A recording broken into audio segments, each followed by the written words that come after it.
I don't know if I'm on. My screen has frozen, so I may be talking to you and I have no idea.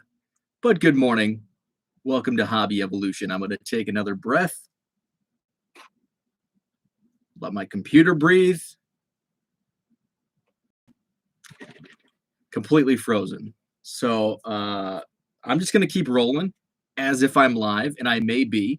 If not, I'm doing this all for naught. Hobby Evolution episode. I think we're at 349. It is a Wednesday. It's a trash day, so I have to take off a few minutes earlier if the computer ever refreshes. Today I wanted to talk about eBay and some eBay sales.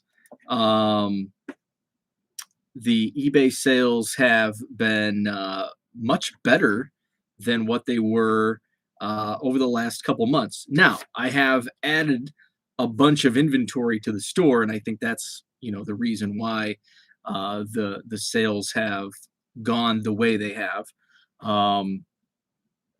But I was very happy with my file exchange update. The most recent update before this past weekend, sales were very minimal during the height of my eBay sales. And hey, I am live. Okay, that only took 2 minutes. So my apologies for just kind of rambling on. So my eBay sales on the initial file exchange updates, during the height, first quarter 2021, I was getting like 20% sales within 24 to 48 hours of my file exchange updates. And then all of a sudden, we get into we approach summer and in the warmer months. And now all of a sudden, a few weeks ago, even my file exchange update, I had like 10% or less of sales within like a 3-day period. So I was very disappointed with the traction and just the slow sales growth from my eBay store. But as I returned from the National and I rated bargain boxes for 5 days, I had plenty of new inventory to list, and I've done very well so far. So I added about 300 cards to my eBay store on Saturday night into Sunday, I think, over the weekend. And so far, I have sold 25% of my listings from that update. 75 cards have sold out of about 300 listed. So about a 25% clip in now going on 3 days. So I'm very happy with the returns. Now, I will say it's some of the type of inventory, and I kind of alluded to this yesterday in my video that, I think there's many different reasons for why my sales have outpaced what they were at even a month ago, because it's some of the type of inventory I was putting in. It was Tatis, it was Trout, it was Acuna, it was first Bowman Chromes. Excuse me. It was some of the, the higher end players, not higher end cards per se, but higher end searched players. But regardless, very happy with the results. I've done well within the sales, and I've tweeted out some of my bargain box flips. I picked up, I think, a dozen 89 Fleer Randy Johnson, because look closely if you ever find one in a bargain box. If you can see the Marlboro ad, and even the visible one, I don't have them because they both sold fairly quickly. If you can see the Marlboro ad, and it is like airbrushed out, but it's still visible, that sells for 20 to 30 bucks. And I sold the first one for 22 on an offer, and then the second one sold at my ask price of $25. Actually, probably $5, because I got a small bulk discount at that booth. So I paid about $5 for those 12, made $47 on 2 of the cards. There's a third card that I have listed for $10 because it's the red tint version. There's several different versions of this 89 Fleer Randy Johnson with the Marlboro ad in the back. The others The rest of them are all just a black box version. I've sold one of those for $1.50, so it's kind of a push. Selling at $1.50 after my fees and supplies, um, my profit or my net there is right around 50 cents, so it's maybe a nickel profit. But the big one is, selling those two Marlboro visible ads. Out of the dollar boxes, I pulled an Ohtani Heritage Rookie Performers that sold for $16. Now my dollar box purchase was about 75 cents per card because I got a bulk discount there as well. There was an Acuna, I think Bowman's Best, that sold for like $13, a rookie Acuna. There was a Devers rookie that sold for $5. So, there's a lot, I've actually made, so from searching my bargain boxes, right now, I am at 80%. My sales in just, basically a week, 80% of what I spent at all the bargain boxes. And that includes the Cubs cards that I purchased from the bargain boxes and all of the basketball. I think I've only listed a few of the older basketball cards. I haven't listed any of the rookie cards, any of the rookie basketball cards from the last couple of years. Take that back. I did list some Chris Dunn Prism rookies and a Bobby Portis Prism rookie, and the Bobby Portis did sell. So I'd say 90% to 95% of the basketball rookies I pulled from the bargain boxes, I'm just kind of letting them sit as we get closer to basketball season. I actually did watch Summer League. I watched NBA Summer League last night, and that just goes to show you how bad Cubs baseball is right now. I'm just skipping football altogether, and I'm watching Summer League basketball. But I am actually looking forward to watching some preseason football. The Bears play at, I think, noon on Saturday. I'll be down at the Rockford Card Show, so I won't. Hopefully, they'll have TVs there, so I won't be able to watch the Bears game Saturday. Safe at Home Sports Cards. Good morning. What's up, David? Good morning. So, I don't really have much. I just wanted to share those eBay numbers this morning. 25% of the inventory I listed in the last few days from the National. 25% have sold in about 3 days. And I've already made back 80% of the money I spent on the bargain boxes, with a large majority of the basketball. I still have a small stack of baseball. There's a couple that I'm holding back for trades. And then there's a couple that I'm just still kind of sitting on. I actually have, there's about, I think 30, I'm up to 30. I'm doing another file exchange I started last night, and then I'll work on this week. I bought some stacks of First Bowman Chromes for like 15, 20 cents each from the last couple of years. So just going to post those up as well. So that's about all I had for today. I haven't opened the rest of my mail. I did some mail opening yesterday. I have not completed my mail opening. I actually still need to bring in the 5,000 cards from Sunday at the National. I actually I did an interview with Sports Card Investor yesterday, so there's going to be an article on their website here next couple weeks maybe. So he asked me, where are you at on the count? And, I said, well, the website's behind, and my current count is also behind because I haven't even counted the Sunday Cubs cards I received plus the mail from this week. So it's around 600, probably 666,000. I want to get off that number. I don't like that number, but it's probably right around that 666,000 Cubs card mark. So I do need to get those counted. I don't really have anything to get prepared for Saturday's card show because everything's already boxed and sleeved, and there's just a couple things from the National that I'm gonna bring to throw in the quarter boxes. So that's good. I don't have to really prepare for the card show.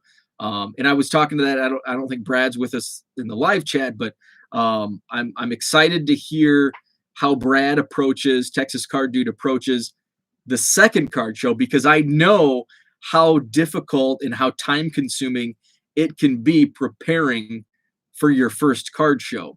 But then the proceeding card shows, it's much easier, and it just kind of gets easier. So that's kind of where I'm at now. It's like I just have all my card show boxes, and I can just boom, put them in the car, and away we go. So that's kind of the plan. There's a few boxes, a couple small boxes that I need to kind of put into the quarter boxes, and away we go. So that's Rockford, Illinois, this Saturday, 9 to 3.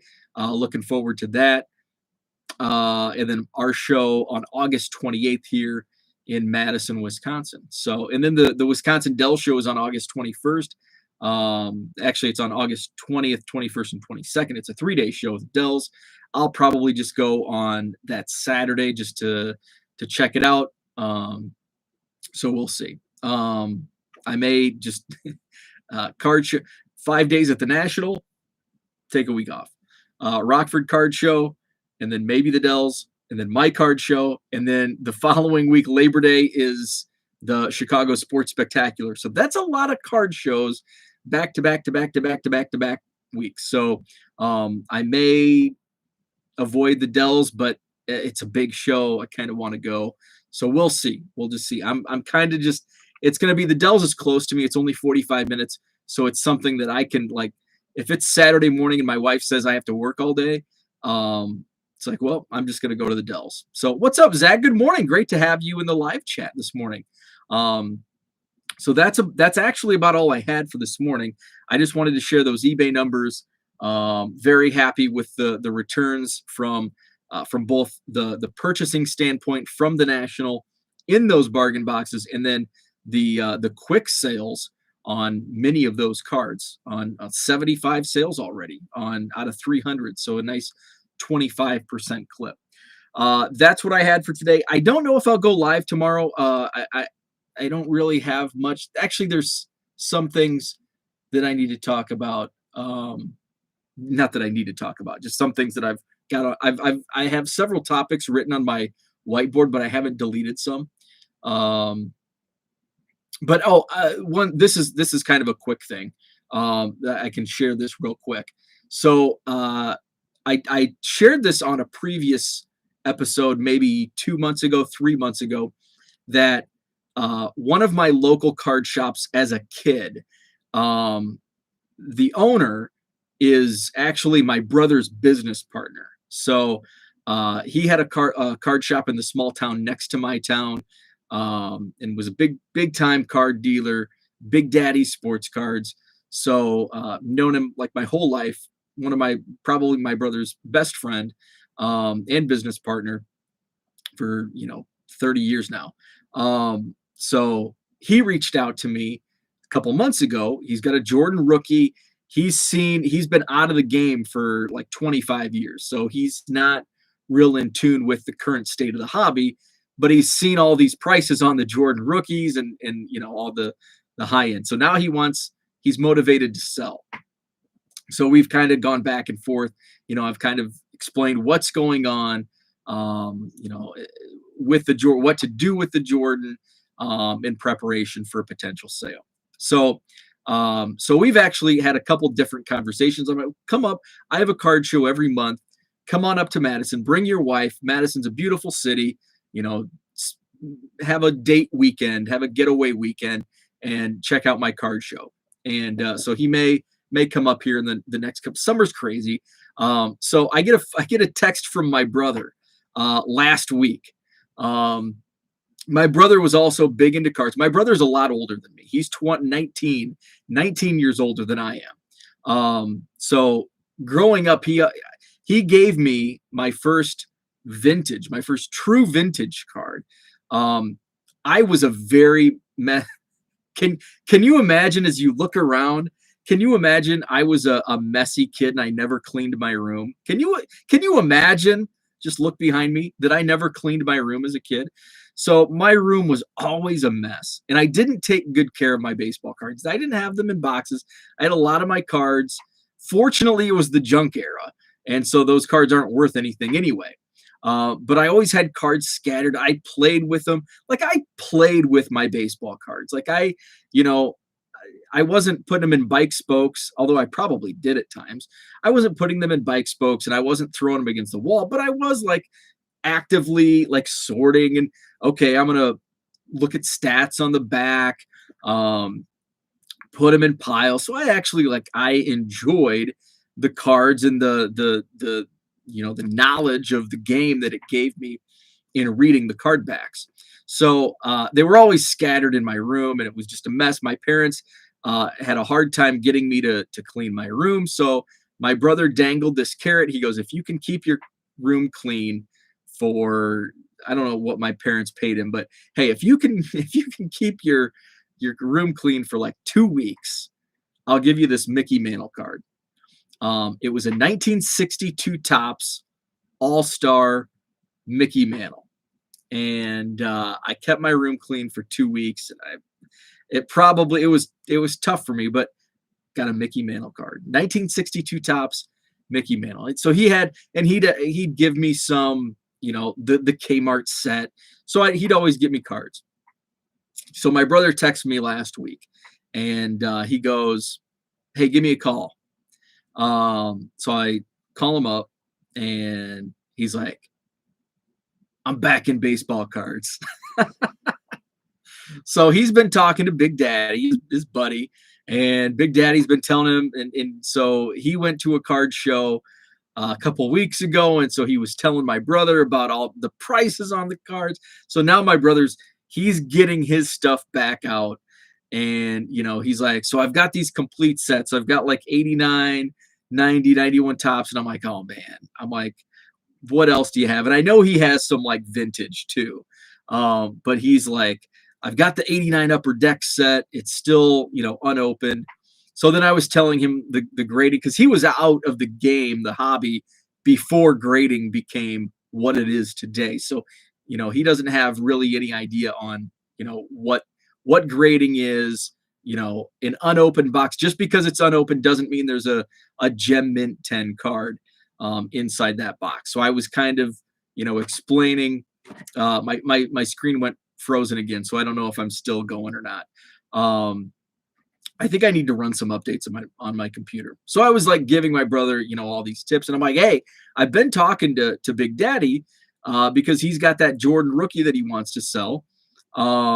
I've got a card show coming up on August 28th. Why don't you guys come up?" So I'm just trying to get him to come up to the card show. So so that was cool. I had that written. I wanted to share the story. My brother's back into baseball cards. He's going back through his old stuff. So it's a fun time. Zach says, "By keeping your room clean, you got a card of a guy who couldn't stay clean." Ironic. Safe at Home says, "I flipped mine against the wall and put them in bike spokes." Very cool. So I'm frozen. I probably need to get this unfrozen before that's all I had for today, but I've got to take the trash out. I got to get to work. But I don't want to just leave it here because all of a sudden it's just going to record my room. Okay, so there I am. Are you required to call him Big Daddy? It's so here's the thing. So I grew up in a really small town, 800, 900 people. He lived in the town over, still does. Similar population. So everybody in those towns have nicknames. And actually where he's in Atkinson, Illinois, it's actually they're bigger on nicknames than where I grew up in Anawan, where nobody calls each other. So one of my best friends in high school, his name was Mark, and we called him Bill. No idea why. We started calling him Bill in like 5th grade for no reason, but everybody needed a nickname. So it's stupid things like that. So everybody has a nickname. Nobody goes by their real names. His real name is Corey. My brother is and here's another reason why I call him Big Daddy. He's a big dude. So my brother is named Corey, and he's named Corey. So it's Corey and Corey. They're in business together. They own a plumbing and heating business. So when you're talking about Corey, people get confused. So it's easier to say Big Daddy. And then I call my brother Corey. Because my brother doesn't really have a nickname. A lot of people call him by our last name, but he doesn't really have a nickname. And I had a lot of different nicknames in high school. None of them really. I grew up. I was a kid during Bo Jackson, so Bo Nose, Bo Diddley, BT. So I had a lot of various nicknames, but a lot of people in my town and the neighboring town, they have like Farmer, which everybody's a farmer. But everybody has a nickname. So yes, so I call him Big Daddy because that's just kind of what most people call him. And my brother, him and my brother have the same name, so it's just easier to differentiate the two. Since they both have the same name. So that's what I had for today. I've got to run. Thanks so much for tuning in. Probably won't go live tomorrow, but I do plan on going live Friday. Saturday, I won't go live Saturday morning because I'll be driving down to Rockford's about an hour, where the show is maybe an hour 15. So I won't go live Saturday morning, but I will go live Sunday morning. So plan on Friday morning and Sunday morning. So Sunday I can recap the Rockford Card Show. I actually had really good luck at the Rockford show when I went in, I think May or June. Schaumburg, I didn't have any good luck, and I think they actually have a show. Maybe it was last weekend or this coming weekend. I didn't have any luck at that show. But Rockford was a good one. So looking forward to it. Thanks for tuning in. Have a great Wednesday. And we will be back here on Hobby Evolution Friday morning. Have a good one.